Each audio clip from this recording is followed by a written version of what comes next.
2, 3, or in Japanese, Nissan. Nissan.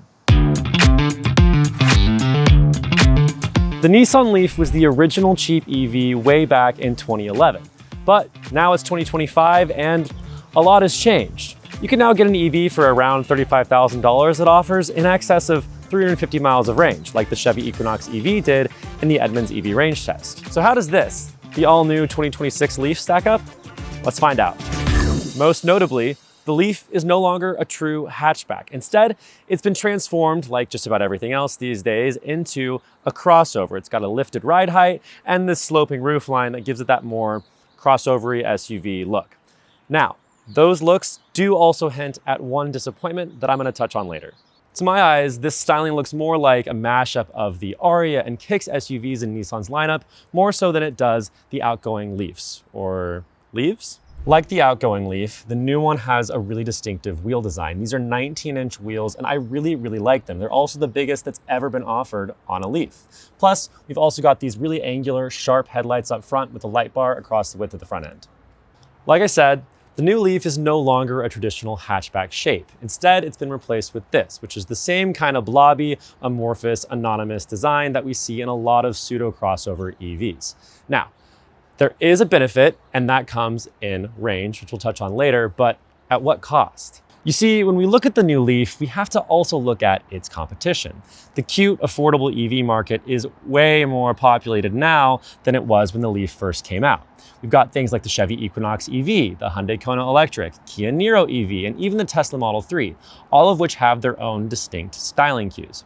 I think the Leaf does a pretty good job too. At the front and rear ends, the lighting elements are unique, there's really cool motifs, and just in profile, it's a bit anonymous. I actually really like this fabric, it's nice. And nice is kind of a theme of this cabin. It's just a good place to be. It's minimalist, it's open, it's airy, but it's not Spartan like some competitors. Cough, cough, Tesla Model 3. We have some real physical controls here, which is really helpful. Hate when everything's buried in the touchscreen. And these seats are covered in Nissan's Tailor Fit material, which is essentially a faux leather made with sustainable materials. It's fine. Nissan says it's softer and more durable than leather. I think it feels a bit like nylon, but that's just me. That said, I do appreciate the two-tone look of these seats. The blue and white is a really nice touch, and the quilting is pretty cool as well. Now, we can't talk about this interior transformation without touching on tech. First of all, there's this cool new panoramic roof that's electronically dimmable. Love that. And up front, you have this, the centerpiece. These are dual 14.3-inch displays.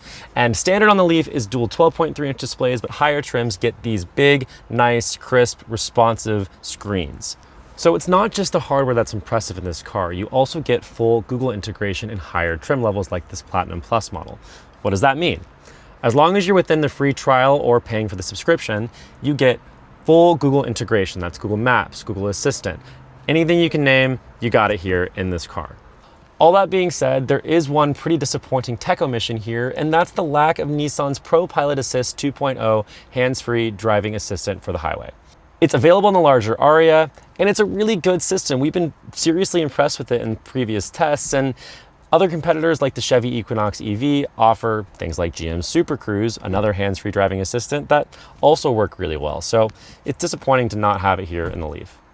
Importantly, does the new Leaf pass the big water bottle test? Let's find out. Okay, not the center console, but fits nice and snug there in the door pocket. Now, one of the things we didn't love about the old Leaf was the small center console storage, and frankly, it's not really much better here in the new one. It's a pretty deep space, but it's not very wide. I don't really think you could fit a ton of your stuff in here. I love that they've upholstered the back of the front seat. That's a really nice touch. Interestingly though, the inside of the door, unlike the front, is not upholstered, kind of odd. Otherwise, materials in the back are pretty much the same as they are up front, and we've got this nice, super cushy center armrest that folds down as well.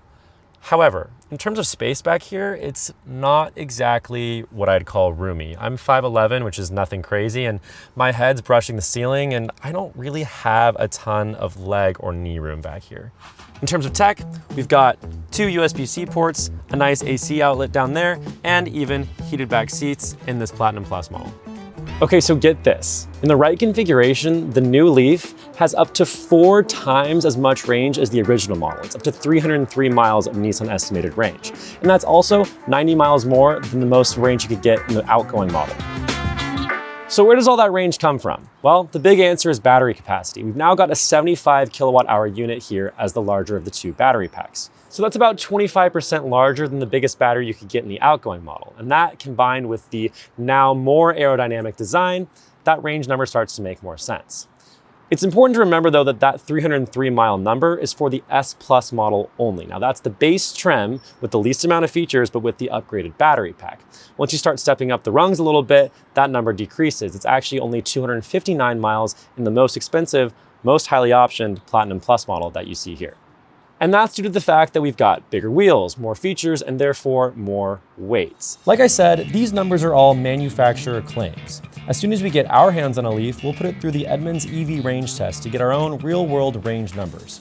If you appreciate the work we do testing everything, make sure to like and subscribe. Cool fact about the new Leaf. There's 2 charge ports here, one on the passenger side and one on the driver's side. The one on the passenger side is a Tesla-style NACS port that'll give you access to over 21,000 fast-charging Tesla stations around the country. That's a big, big deal, and it should make charging the new Leaf even easier. On the driver's side, you get a standard AC outlet that'll give you access to your level 2 chargers for charging at home. Extra charging options are great, but what about charging speed? Well, new Leaf owners will notice a big difference between this and the outgoing model. Nissan says this car can charge from 10 to 80% range in just 35 minutes. That's adding about 210 miles in that time in this larger battery equipped model. We'll also put those claims to the test with the Edmunds EV charging test, so stay tuned. Here's the thing though, all these changes don't really break any new ground. Rather, they just bring the Leaf up to speed with its competitors. And that's kind of a theme for this car. Where the outgoing one was getting dated and behind, this one is meeting the rest of the pack, but it's not doing anything particularly special in terms of range, in terms of charging speed, in terms of tech. It's all pretty standard stuff.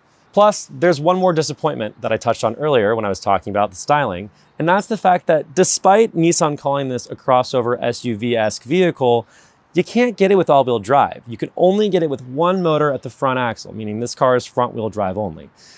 If you're gonna call it a crossover, at least give it all-wheel drive ability. Now, that single motor up front here in this model with the larger battery pack produces 214 horsepower and 261 pound-feet of torque, which is not gonna light your hair on fire, but is okay for a compact vehicle like this.